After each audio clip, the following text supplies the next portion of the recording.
একটা মারাত্মক হাদিস শোনেন। নবী করিম সাল্লাল্লাহু আলাইহি ওয়াসাল্লাম বলছেন যে নিশ্চয়ই আমি কিয়ামতের মাঠে সবার আগে হাউজে কাউসারে চলে যাব। খুব গৌর করে শোনেন। নিশ্চয়ই আমি মুহাম্মদ সাল্লাল্লাহু আলাইহি ওয়াসাল্লাম কিয়ামতের মাঠে সবার আগে হাউজে কাউসারে চলে যাব, সবার আগে। এবং সেখানে পান পাত্র সাজানো থাকবে, মানে পান পাত্র যেখানে আমরা পান করব। এই পাত্রগুলোর সংখ্যা হবে আকাশের তারার চেয়েও বেশি, সুবহানাল্লাহ। এবং সেই হাউজে কাউসারের পানি হবে দুধের চেয়ে বেশি সাদা, মধুর চাইতেও বেশি মিষ্টি। যে ব্যক্তি একবার সেখান থেকে পান করতে পারবে, কোনোদিনও সে আর পিপাসার্ত হবে না। আমি বলে দেই, কিয়ামতের মাঠ মানে 50,000 বছরের সমান দিন। কিয়ামতের মাঠ মানে 50,000 বছরের সমান দিন। এই লম্বা সময়ে সে পিপাসার্ত হবে না ইনশাআল্লাহ তাআলা।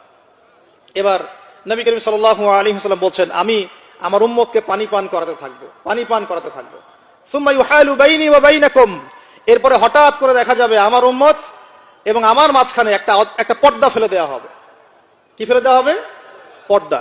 নবী সাল্লাল্লাহু আলাইহি ওয়াসাল্লাম জিজ্ঞাসা করবেন, ইন্নাহুম মিন্নি, এরা তো আমার উম্মতের অন্তর্ভুক্ত, পর্দা কেন পড়ে গেল? ইন্নাহুম মিন্নি, তারা তো আমার অংশ, পর্দা কেন পড়ে গেল?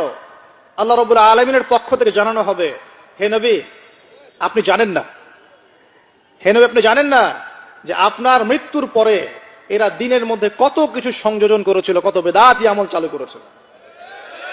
ইন্নাকা লা তাদরি মা আহদাসা বা'দাক, হাদিসের শব্দটা এমন, ইন্নাকা লা তাদরি মা আহদাসা বা'দাক, আপনি জানেন না আপনার মৃত্যুর পর, আপনি দ্বীনের দায়িত্ব পালন করে পৃথিবী থেকে বিদায় নেওয়ার পরে আপনার দ্বীন ইসলামের মধ্যে এরা কত নতুন নতুন বেদাত চালু করেছে, আপনি তা জানতেন না। এ কারণে তাদের সাথে আপনার এখন কোনো সম্পর্ক নাই, আপনি তাদেরকে পানি পান করাতে পারবেন না।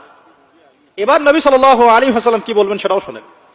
এবার আমাদের প্রিয় নবী মুহাম্মদ রাসূলুল্লাহ সাল্লাল্লাহু আলাইহি ওয়াসাল্লাম, যার হাতে আমরা পান পাত্র পেতে চাই, যার সুপারিশ পেতে চাই, যার ইশকের দাবি আমরা করি, তিনি বলবেন, সুহকান সুহকান, তোমরা দূর হও, এখান থেকে দূর হয়ে যাও।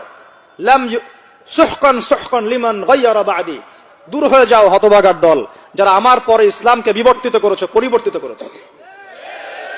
এইভাবে তাড়িয়ে দিবেন কে? নবী সাল্লাল্লাহু আলাইহি ওয়াসাল্লাম। খুব গৌর থাকতে হবে। আমাদের সামনে আল্লাহ রাব্বুল আলামিন একজন ব্যক্তিকে রোল মডেল করেছেন, তার নাম মুহাম্মদ রাসূলুল্লাহ সাল্লাল্লাহু আলাইহি ওয়াসাল্লাম। যে কাজ যখন যেভাবে যে পদ্ধতিতে নবী সাল্লাল্লাহু আলাইহি ওয়াসাল্লাম করেছেন, হুবহু সেভাবে করার নাম হচ্ছে সুন্নাত। যখনই তার বিপরীতে কিছু চালু করতে যাবেন, এটার নাম হয়ে যাবে কি? বিদআত।